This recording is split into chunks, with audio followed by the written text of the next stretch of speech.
appreciate everybody coming out.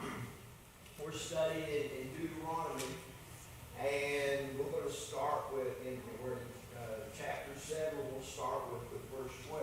Hey, Dave? Yes. Microphone on. Everybody's on deaf. That better? The miracles of modern technology. You got to be smarter than the microphone, you know what I mean? But anyway, we're going to start with verse 12. If you'll remember, Moses has been giving the children of Israel some expanded lecture on the Ten Commandments, and he's going to be doing this for several chapters, and he's talking about the importance of doing the things that God wants wants the people of Israel to do, which obviously applies to us today. So before we go any further, I'd like for Kevin Dixon, if he would, to lead our minds in prayer. Father, we thank you for another opportunity and privilege to be here this morning to break the bread of life and to study your word. We pray, Father, that we will glean something from the lesson that will help us in our everyday walk of life. We ask your blessing on all the classes and the teachers who are helping and those who are instructing each one, that all may be benefited. Bless all that are our duty to pray for and the sick and those who need your healing hand, that to be your will, restore them to their walk of life. For it's in your Son's name we pray, and amen. All right, let's look at verses 12 through 16. Wherefore it shall come to pass, if ye hearken to these judgments and keep and do them, that the Lord thy God shall keep thee the covenant and the mercy which he sware unto thy fathers. And he will love thee and bless thee and multiply thee. He will also bless the fruit of thy womb and the fruit of thy land, thy corn, thy wine, and thy oil, the increase of kine and the flocks of sheep in the land which he sware unto the fathers to give to thee. Thou shalt be blessed above all people. There shall not be a male or female barren among you or among your cattle.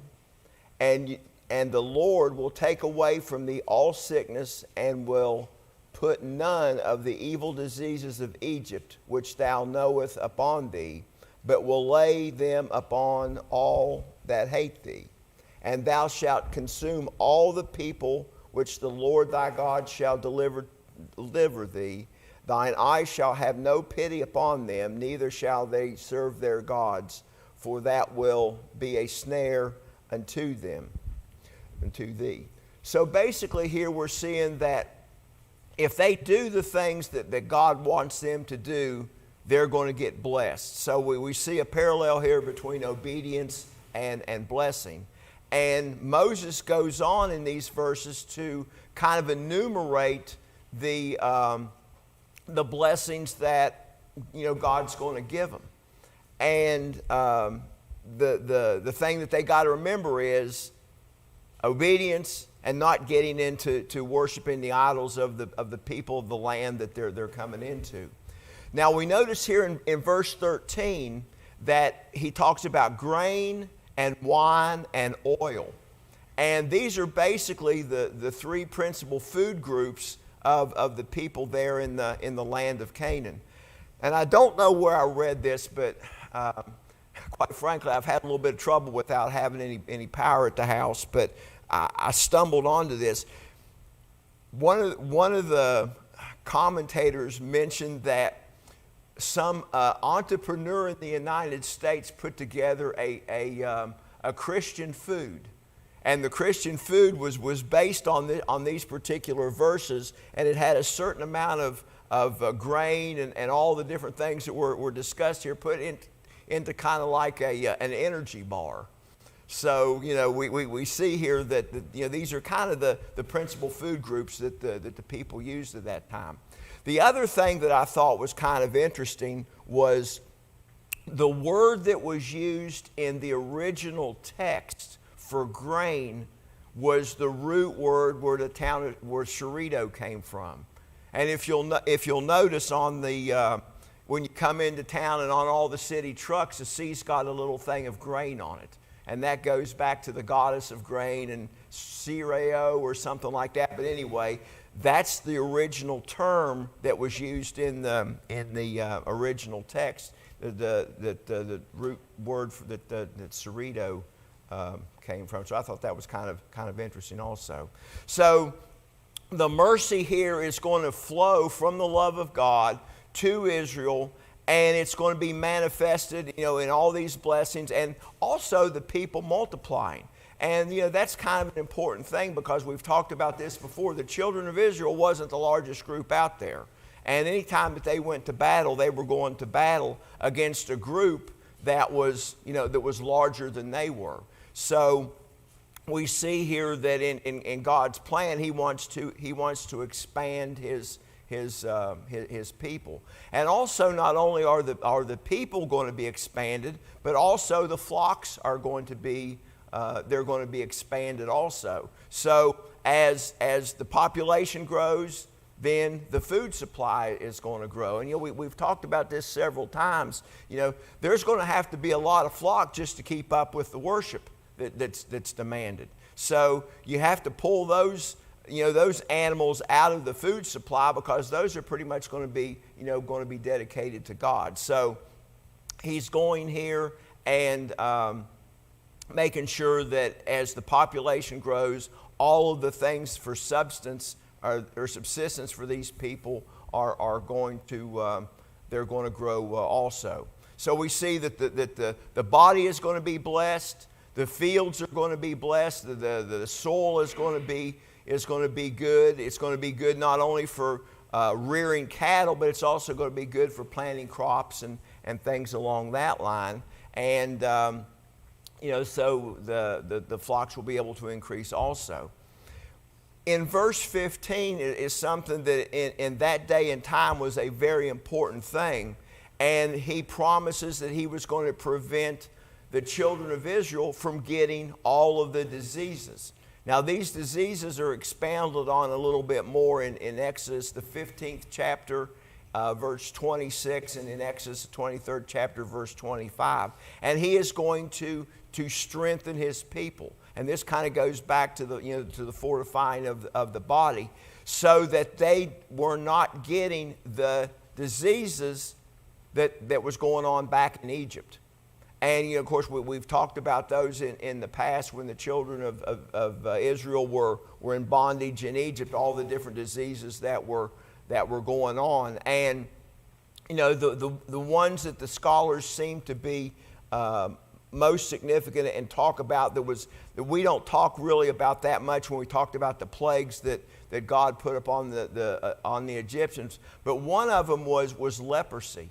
That was a big problem over in that area at that time, and He was going to exempt the children of Israel from leprosy and some of the other malignant diseases that were going on. One of the things that I thought was interesting to note in Pliny's writing, he calls Egypt the genix of contagious pestilence.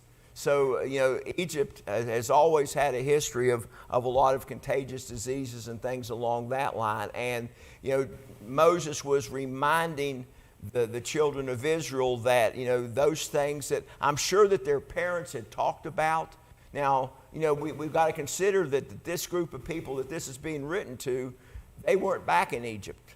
But, they probably knew of the things that had happened by, hearing their parents and their grandparents, talk about these things. And it was something that they were well aware of. So the blessings are all going to be dependent upon the children of Israel in obedience to the things that are supposed to be done. But on the other hand, if they don't do what God wants them to do, then there's going to be punishment there. So the obedience and doing the things that God wants them to do, and staying out of the things that the other people around them are doing is going to be the key here. And we've talked about before, and there's examples in the Bible where God tells the people to go do something, destroy everything. Well, they almost destroy everything, but they keep a little bit back. And that was one of the things that got him in trouble. And this is, Moses, of course, is kind of being a prophet here. He's warning them that when God tells them to destroy everybody, that means to destroy everybody and everything as it should be done. Comments about those verses? I think, we have a multitude of religions today that say you cannot lose your salvation. But like you said, all the way back to the beginning, blessings were contingent on obedience. If you don't obey what God says, you're not going to get the blessings that He's going to give. I mean, all the way back to Adam and Eve. They had everything, but they didn't do what God said to do. And I mean, I guess that's the nature of man. That's where the discipline.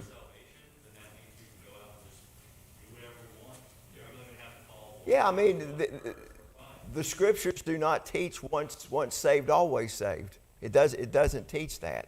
And it amazes me sometimes when you read some of these scholars that their knowledge of the text is so great, and they understand what every word means and all this stuff, and they come up with some of the weirdest ideas, and I've probably told this story before, but I think Adam Clarke is probably one of the best scholars as far as scholarship of reading the text and getting the original words.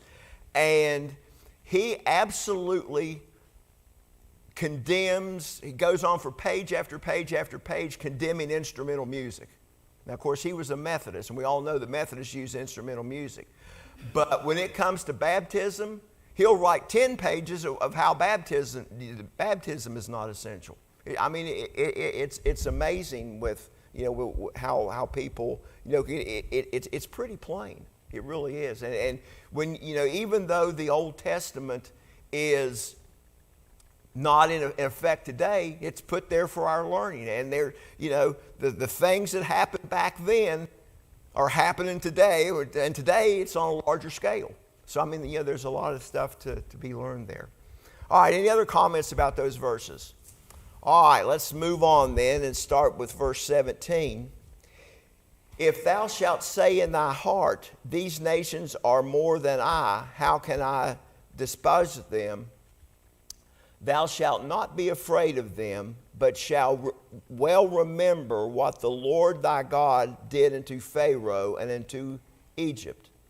The great temptation which thine eyes saw, and the signs and the wonders and the mighty hand stretched out. I'm having computer problems here. Stretched out arm, whereby the Lord thy God brought thee out, so shall the Lord thy God do unto all the people of whom thou art afraid.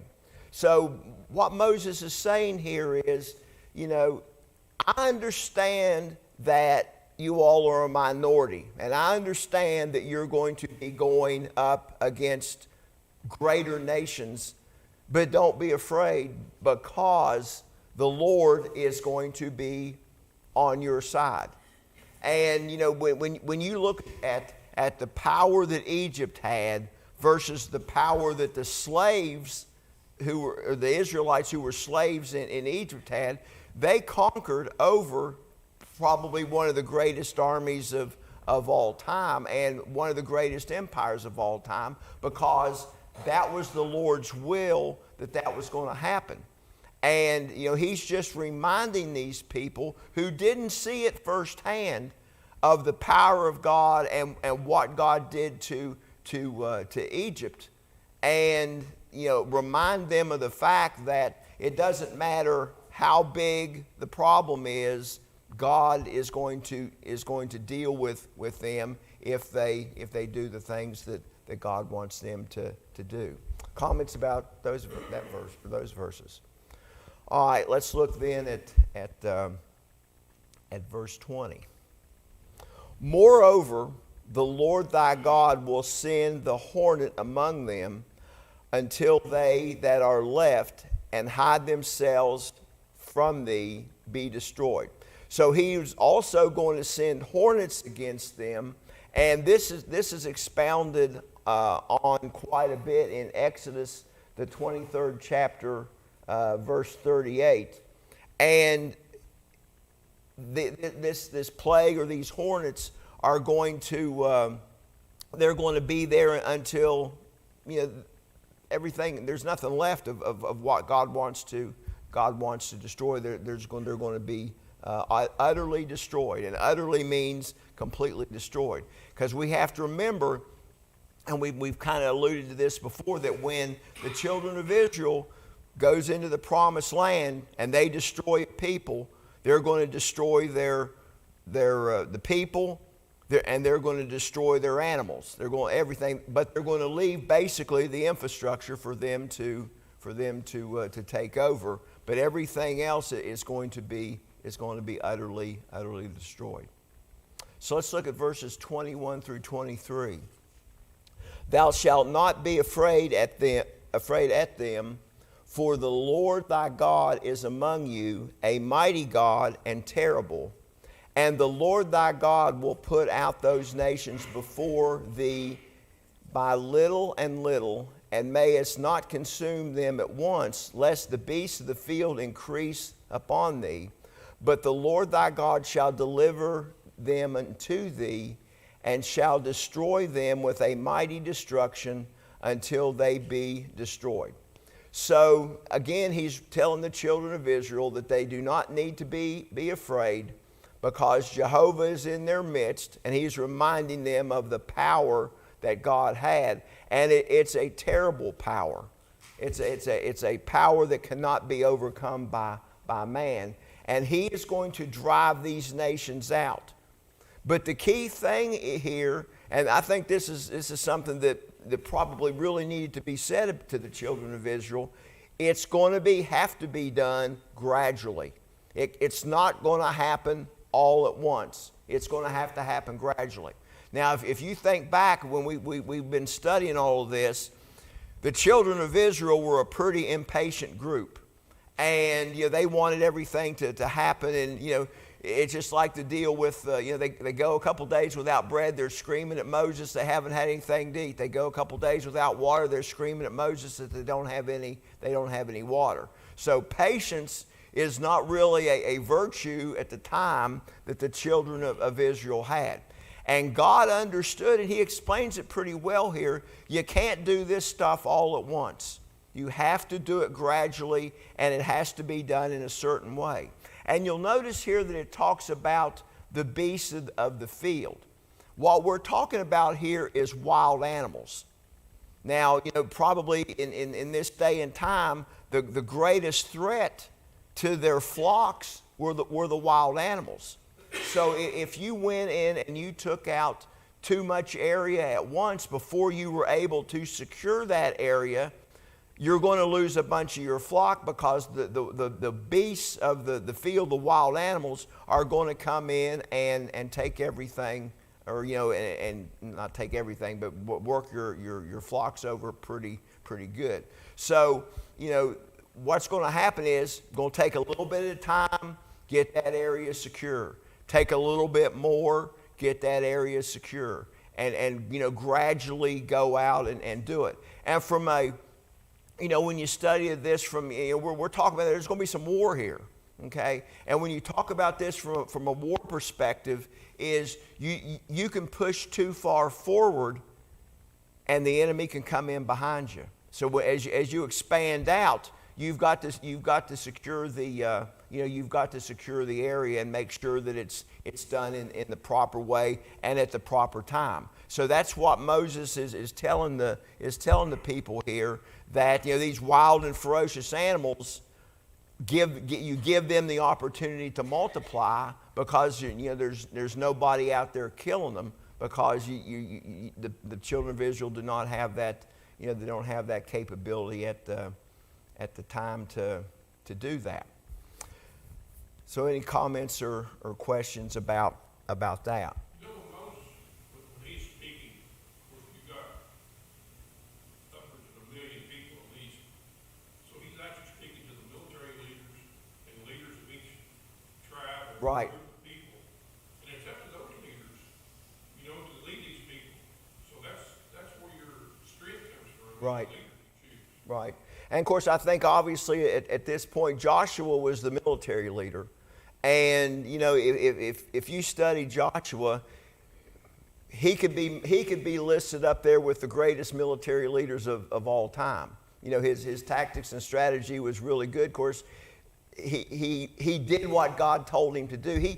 He probably, of all the group, he probably stuck the closest to doing what God said all the time than probably any of them. And that's why he was, you know, that's why he was so successful in what he was doing. And you're right, and that's a good point about, you know, having to communicate with, you know, with all the people, and the information have to disseminate down. And if you'll remember, back in Exodus, early when we were studying in Exodus, how God broke down the children of Israel into groups. And I think I made the comment that they almost broke it down exactly like an army was broken down in companies and brigades or battalions and brigades and divisions and all of that. So, you know, this is where all of God's organizational skills are coming together to, you know, to put this thing into action. Other comments about that? All right, let's look at verse 24. And he shall deliver their kings unto thine hand, and thou shalt destroy their name from under heaven. There shall no man be able to stand before thee until thou have destroyed them. So basically what's going to happen is God is going to deliver these kings right into the hands of the Israelites. And the devastation and the defeat is going to be so complete that their names are basically going to vanish. The names of these kings and their reputation and all of that, you know, nobody's going to remember them anymore. And in some of the future chapters, we'll expand on this. And there's quite a bit of fulfillment of this, and I want to highlight just one of them in Deuteronomy, the 25th chapter, verse 19. It says, therefore it shall be when Jehovah thy God hath given thee rest from thine enemies round about, the land which Jehovah thy God giveth thee for an inheritance to possess it, that thou shalt blot out the remembrance of Amalek from under heaven, thou shalt not forget. So basically, you know, these were great kings, and they had great reputations, but we don't know who they are, don't even remember them anymore. You know, there's a few of them that are recorded in the Bible, but for the most part, their names are lost to history. And this was the fulfillment of the things that God said that was going to happen, because the devastation was going to be so great that these things were going to happen. So let's go on to verses 25 and 26. The graven images of their gods ye shall burn with fire. Thou shalt not desire the silver or gold that is on them, nor take it unto thee, lest thou be snared therein. For it is an abomination to the Lord thy God. Neither shalt thou bring an abomination into thine house, lest be cursed a cursed thing like it, but thou shalt utterly detest it, and thou shalt utterly abhor it, for it is a cursing thing. So, you know, the children of Israel need to trust in this promise, and when they come into the land of Canaan, they need to burn these idols up and don't desire the material that these items or these idols are made of. And of course, we see here that they were gold and silver. Now, some of them obviously were solid gold and solid silver, or some of them were statues, and we talked about the wooden statues that were overlaid with the gold and the silver. So the children of Israel, they were not to take these. They were to utterly and completely destroy it. Don't take a souvenir with you. Because if you don't want it in your house, because it's an abomination to God, and it's going to bring a snare to them. It's going to bring them problems, and of course it would become so that not from any danger lest they should practice adultery with it, but because the silver and gold which had been used in connection with these idols, that was an abomination to God. And that was where the problem came in. God is a jealous God. He doesn't like any other gods, before him. He's talked about this in the Ten Commandments. That's right up there at the top. So he doesn't want anything that has anything to do with these idols anywhere around the children of Israel, because they've already shown that they have a tendency to put their own little idols together. That's what got them into trouble in the first place, and why a lot of them didn't get to go into the promised land, but because of that. So it's a situation where the children of Israel needs to really completely heed to this. Yeah. All right. We'll move on here. And you have to bear with me. This is not my normal computer that I'm using. My other one kind of died at the house.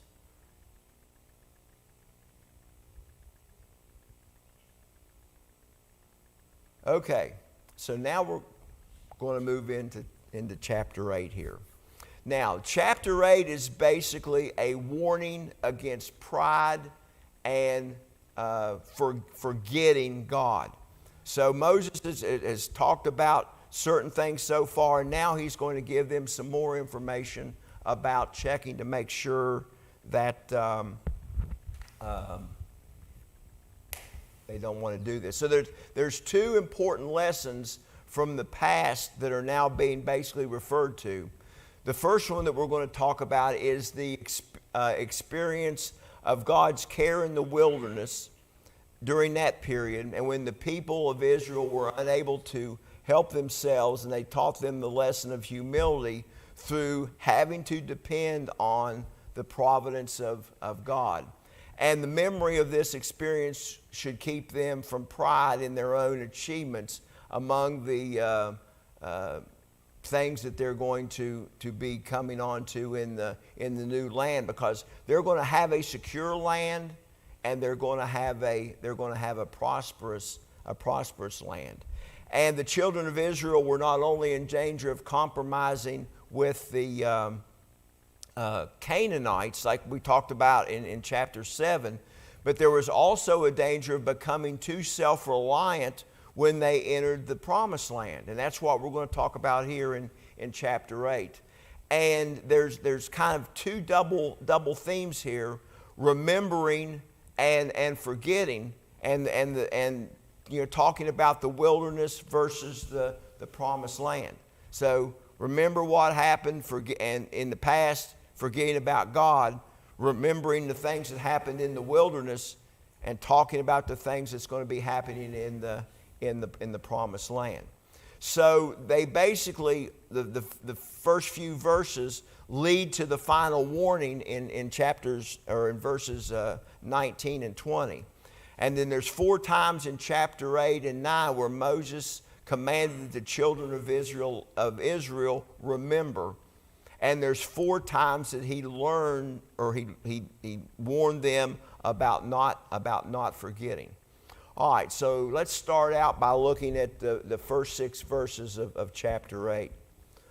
All the commandment which I command thee this day shall ye observe to do, that ye may live and multiply, and go in and possess the land which Jehovah sware unto your fathers. And thou shalt remember all the way which Jehovah thy God hath led thee these 40 years in the wilderness, that he might humble thee, to prove thee, to know what was in thy heart, whether thou wouldest keep his commandments or not. And he humbled thee, and suffered thee to hunger, and fed thee with manna, which thou knowest not, neither did thy fathers know, which he might make thee know that man doth not live by bread only, but by everything which proceedeth out of the mouth of Jehovah doth man live. Thy raiment waxed not old upon thee, neither did thy foot swell these 40 years. And thou shalt consider in thy heart that as a man chasteneth his son, so Jehovah thy God chasteneth thee. And thou shalt keep the commandments of Jehovah thy God, to walk in his ways and to fear him. So basically what God has done up until this point is to try to humble the children of Israel, in the sense that he sought to teach them to have a realistic awareness of their dependence upon him. And you think about it, we're 40 years into this deal where they've left Egypt. And God has fed and clothed and watered the children of Israel all this time. Now, that's not to say that on occasions they haven't gotten provisions from other places. But, pretty much the entire time, God has provided water, and he's provided manna, and he's provided, clothing. And those are kind of the three sustaining things that, that man needs. And it's kind of interesting to note here that he says that when the manna first came, they didn't know what it was. This just shows the miracle there. They had no idea what this was. They understood what bread was, but they did not understand what the manna was. So while the children of Israel were in the desert, they were totally dependent upon God, and this is true humility. When you're at the place where you are absolutely 100% totally dependent on somebody, it's a humbling experience. And God provided this supernatural provision of the manna, and the clothing, I think, is pretty interesting here. And if you think about this, they had one set of clothes, and it didn't wear out in 40 years. Now, I can imagine that today this would drive some people crazy, especially if you were a slave to fashion, having to wear the same outfit for 40 years. Of course, if you think about it, the wife's going, man, I really need a new outfit. And the husband says, man, the one you got, it still looks great. I don't think we need one right now. That's right. But the point, of course, here's the other thing too. I really don't think the children of Israel were real big on fashion at that time. They were just happy to, when you're out in the desert and there's nobody to really kind of see, the outfit you got on is probably good enough. But, here's the provision that can you think of any outfit that you would buy and wear every day for 40 years that wouldn't wear out? I mean, that's a miracle right there in itself. And the other thing I think that's interesting to note here is that it talks about their feet not swelling, and that's an interesting concept to kind of think about. These people didn't have cars, and they didn't have a whole lot of means of transportation other than, walking. And, they went through a lot of different weathers. I mean, it's not always warm in the desert. It's not always dry in the desert. They have some terrible storms in the Middle East where they have a lot of rain and cold and stuff like that. And what kind of comes to mind is trench foot. And in the military, when you have having wars and stuff like that, the soldiers have on socks and they have on boots, and the boots get wet and the socks get wet, and you start getting trench foot and the feet start swelling. And the other thing in that area is, because it is so hot, it's very hard on your feet, and they have a tendency to swell, and it can constantly get worse. But what we're seeing here is, children of Israel didn't have that problem that these other people were having, and this again is God's providence of taking care of them over the years that they were in the desert. So God is looking at every detail of their life to make sure that everything is being taken care of. And one of the scholars made the comment. He said that life is a school, and we often don't know what the lesson was until we fail the examination. And Moses is pointing out something to these people that maybe they didn't think about, because they've been experiencing it all the time, and it became a commonplace. And Moses is saying, now you think about this, people. We've been fed all this time. Our clothing has never wore out. We've not had diseases. We've not had problems with our feet where we've walked constantly. And why is this?